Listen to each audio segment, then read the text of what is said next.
Welcome to Gopalganj सदर अस्पताल, civil surgeon Gopalganj. Tata Sumo मस्त गाड़ी है और जनता के टैक्स के पैसा से खरीदा गया होगा। उजर कलर का गाड़ी ताकि गंदगी ना लगे, इसके लिए ड्राइवर भी व्यवस्था किया गया होगा और सब कुछ व्यवस्था किया गया है। 2 चोंगा भी लगा दिया गया, 2 एक्स्ट्रा लाइट भी लगा दिया गया है। काहे कि सिविल सर्जन जी को इमरजेंसी में कभी अस्पताल आना हो तो किसी भी प्रकार का तकलीफ ना हो। गाड़ी इनका टकाटक है, इनका कार्यालय अब देखेंगे कि कैसा है। लेकिन अस्पताल की स्थिति ऐसी है कि अंदर कब ही बिल्डिंग गिर जाएगा, कब इसका स्लैब गिर जाएगा, कोई गारंटी नहीं है। और इसके वजह से वहाँ पे काम करने वाले लोगों को भी परेशानी होती है, साथ में पत्रकारों के साथ भी यहाँ पे बदतमीजी होती है। सहयोग कीजिए ना। हम पूरा सहयोग करेंगे आपका। ये देखिए यहाँ पर कैमरा घुमाइए और इसको देखिए क्या लिखा हुआ है। हम आदेश का पालन कर रहे हैं। ज़्यादा आप चलिए, पहले बाहर चलिए।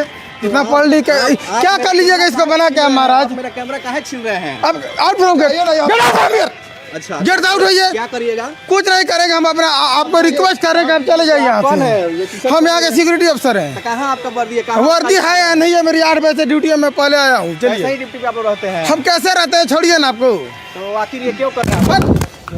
दिमाग खराब करके रखा हुआ है।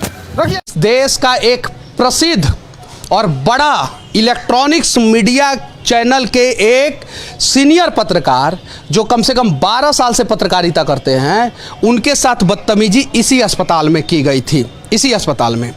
अब आगे चलेंगे, सिविल सर्जन जी से मिलेंगे। अगर उनके पास कीमती समय होगा और देने का प्रयास करेंगे तो हम लोग कुछ बात करेंगे, नहीं देंगे तो हम लोग बाहर से बात करेंगे। लेकिन बात तो करना होगा। और बिहार के पत्रकार भाइयों से भी विनती करना चाहता हूं कि इस मुद्दे पे आप लोग एक हो जाइए, क्योंकि महाराष्ट्र में अगर एक डॉक्टर के साथ कुछ गलत होता है तो दिल्ली के एम्स में डॉक्टर लोग हेलमेट पहन के जो है विरोध प्रदर्शन करते हैं। बेतिया में अगर डॉक्टरों के साथ कुछ गलत होता है तो पीएमसीएच में डॉक्टर लोग हड़ताल पे बैठ जाते हैं। तो पत्रकारों के साथ बदतमीजी होता है तो पत्रकार एक दिन जो है ना, क्यों नहीं हड़ताल पे बैठते हैं? एक दिन पेपर, एक दिन टीवी चैनल क्यों नहीं बंद होता है? होना चाहिए, तब जाके लोकतंत्र का चौथा स्तंभ जो पत्रकारिता है उसका महत्व जो है लोगों को समझ में आएगा। वरना एक टुटपुजिया आदमी भी जो आएगा ना, वो पत्रकार के माइक पे हाथ मार देगा और पत्रकार को जो है ना धकिया के बाहर निकाल देगा।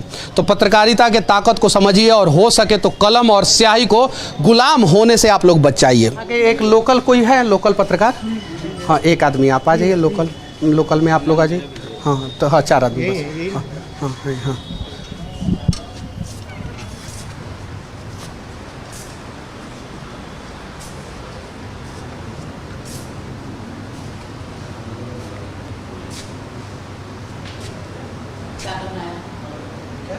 क्या बात है?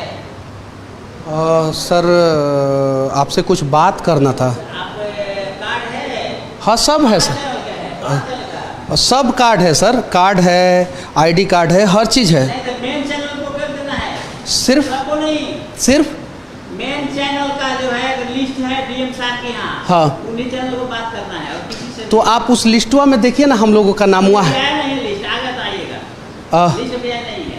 अब कार्ड भी मिलेगा, डीएम साहब कार्ड देंगे आपको। हाँ, उसी से मिलना है।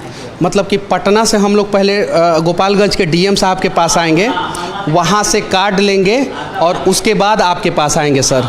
और उसके बाद से हम आप लोग आपसे सवाल करेंगे, उसके पहले नहीं कर सकते। 2 शब्द भी नहीं बताइएगा, नहीं बोलिएगा। कल जो घटना हुआ है उसी के संबंध में हम आपसे पूछना चाहते हैं। डीएम साहब कार्ड लेकर आइए। हाँ, अगर कार्ड नहीं लेके आएंगे तो आपका गार्ड जो है धक्का मार के निकाल देंगे, सही है ना सर? धक्का मारा है? कोई धक्का मारा है? कल तो वही हुआ है ना, वीडियो तो वायरल हुआ है। वीडियो तो वही ना जो वायरल। गलत मतलब कि उसमें जो गलत जो भी हुआ है। आप पहले दे ना, वो तो गया। आप पहले चैम्बर में बिना परमिशन से चलिए। मैं बिना परमिशन का नहीं आया हूँ सर, पूछ के आया हूँ। ठीक है, तब बात हो गया, खत्म हो गया। हाँ, तो आप काहे इतना इरिटेट हो रहे हैं सर? इरिटेट नहीं हो रहे हैं हम। हाँ, बात करने डीएम साहब मना किए हैं। हाँ, क्या बात मत कीजिएगा किसी से। डीएम साहब डायरेक्ट मना कर बोला दे। कि कार्ड देंगे, उन्हीं से बात करना है। हाँ, डीएम साहब बोला है जो कार्ड देंगे उन्हीं से बात करना है। आप फिर टेलीफोन से बात कीजिए डीएम साहब से, नहीं देगा तो वो बोला कि हम जिसको कार्ड देंगे कार्ड होल्डर उनसे बात करना है। तो सर यही चीज़ें आप प्यार से भी समझा सकते हैं। नहीं सर, प्यार से नहीं समझा रहे, नहीं समझा रहे हैं सर। आप इरिटेट होकर समझा रहे हैं। ऐसा लग रहा है कि आपके माथे पे हम लोग बैठ चुके हैं और आपसे उल्टा सीधा सवाल पूछ रहे हैं, इसलिए आप इरिटेट होकर समझा रहे हैं। सर ISO सर्टिफाइड अस्पताल है ना, ये ISO सर्टिफाइड अस्पताल है ना सर?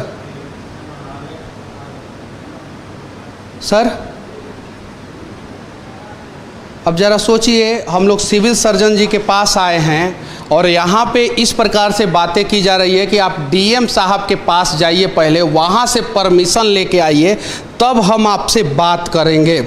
और DM साहब, मुझे पता है कि आप एक IAS अधिकारी हैं और आप ऐसा ऑर्डर नहीं पास कर सकते हैं गोपालगंज के, अगर आप DM हैं तो, क्योंकि अगर कहीं घटना होगा तो हम पहले DM साहब के पास जाएंगे, वहाँ से परमिशन लेके अस्पताल में आएंगे, फिर सिविल सर्जन जी से बात करेंगे। और ये कहीं नहीं तो कहीं दुनिया का सबसे खराब स्वास्थ्य व्यवस्था जो है ना, वो बिहार में है, कहीं नहीं तो कहीं। यहाँ के सिक्योरिटी गार्ड हमें बताते हैं जिनकी सैलरी 34,000 रुपया होनी चाहिए, उन्हें 14,000 रुपया खाते में दिया जाता है। इस अस्पताल के गेट के सामने जो है प्राइवेट नर्सिंग होम, प्राइवेट दवाई का दुकान होता है इस अस्पताल के गेट के सामने। और सवाल हम लोग इनसे नहीं करें, सिविल सर्जन से नहीं करें। क्यों नहीं करें सवाल सिविल सर्जन से, ज़रा आप लोग बताइए। और सवाल होना चाहिए कि नहीं होना चाहिए सिविल सर्जन से। और इस प्रकार से ये सिविल सर्जन जी बात करते हैं कि आप जाइए पहले DM साहब से परमिशन लेके आइए। और मुझे पता है कि एक IAS अधिकारी ये ऑर्डर कभी पास ही नहीं कर सकता है कि पहले मेरे से परमिशन लेके आओ और तब जाके जो है सिविल सर्जन से सवाल करना। और ये है सदर अस्पताल। अगर मैं पत्रकार गलत हूं तो मुझे फांसी पे चढ़ा दिया जाए, मेरी संपत्ति की जांच किया जाए कि मैंने अवैध तरीके से पत्रकारिता करके संपत्ति कमाया है कि वैध तरीके से, और एक बार ऐसे सिविल सर्जनों का भी संपत्ति की जांच किया जाए कि इन लोगों के पास कितनी संपत्ति है। जांच होनी चाहिए और जांच बैठेगा इनके ऊपर, क्योंकि इनसे मैं प्यार से सवाल पूछने गया एकदम आराम से, और एकदम पूरा इरिटेट थे, फ्रस्ट्रेट थे। जरा सोचिए, जबकि मैंने परमिशन लिया, यहाँ पे गार्ड साहब हैं, मैं आपसे पूछ के गया था कि नहीं गार्ड साहब? बिल्कुल। बिना पूछे नहीं ना गया था? बिना पूछे नहीं ना गया था? नहीं, पूछ कर ही गए थे। पूछ के गए थे? साहब ने बोला था तब गए थे कि अब बिना साहब के बोले गए थे? नहीं, साहब परमिशन दिए थे। साहब ने परमिशन दिया था मुझे, ये गार्ड साहब अंदर गए थे तब मैं गया था, क्योंकि ये इसलिए सच बोल रहे हैं, इंडियन आर्मी के है ना। जय हिंद। और आप ही लोग बिहार को बचाएंगे, मुझे पूरा भरोसा है। यही इंडियन आर्मी के रिटायर्ड जवान जो है ना बिहार में है ना, वही लोग बिहार को बचाएंगे। देखिए, इनसे मैंने पहले परमिशन लिया, फिर ये आप क्या करते हैं यहाँ पे? टीम है, मैंने आपसे बात किया ना, परमिशन लिया ना आपसे, तब ना अंदर गया, और आप मुझे लेके गए ना। जरा सोचिए। और फिर अंदर ये सिविल सर्जन बोल रहे हैं कि आप कैसे अंदर आ गए, बिना पूछे कैसे आ गए? आप पहले जाइए DM साहब से परमिशन लेके आइए, पहले अपना कार्ड दिखाइए। जरा सोचिए, इस प्रकार से बिहार में पत्रकारिता को गुलाम किया जा रहा है, और बिहार के लोग आप लोग देख रहे हैं, कहीं नहीं तो कहीं ये गलत है। आप लोग आवाज उठाइए, वरना कल पत्रकारिता अगर जो है गुलाम हो गई, बिक गई ना, तो आप लोगों को, पत्रकार को धक्का मार के निकाला जा रहा है ना, यहाँ पे तो आपको जिंदा मार दिया जाएगा, और उसके बाद से स्ट्रेचर भी नहीं मिलेगा, एम्बुलेंस भी नहीं मिलेगा, और इसके लिए बिहार के लोग, आप लोग दोषी होंगे। सहयोग कीजिए ना। हम पूरा सहयोग करेंगे आपका। ये देखिए, यहाँ पर कैमरा घुमाइए और इसको देखिए क्या लिखा हुआ है। हम आदेश का पालन कर रहे हैं। ज़्यादा आप चलिए, पहले बाहर चलिए। इतना पढ़ लिख क्या कर लीजिएगा इसको बना के महाराज? मेरा कैमरा काहे छीन रहे हैं? अब आउट फ्रॉम गेट। अच्छा, गेट आउट होइए। क्या करिएगा? कुछ नहीं करेंगे, हम अपना आपको रिक्वेस्ट कर रहे हैं कि आप चले जाइए यहाँ कौन से। है ये? हम यहाँ के सिक्योरिटी अफसर हैं। कहाँ आपका वर्दी है? कहाँ वर्दी है या नहीं है? मेरी 8 बजे से ड्यूटी है, मैं पहले आया हूँ। सही चलिए। ड्यूटी पे आप लोग रहते हैं? हम कैसे रहते हैं, छोड़िए ना। आपको तो आखिर ये क्यों कर रहे हैं? दिमाग खराब करके रखा हुआ है, रखिए।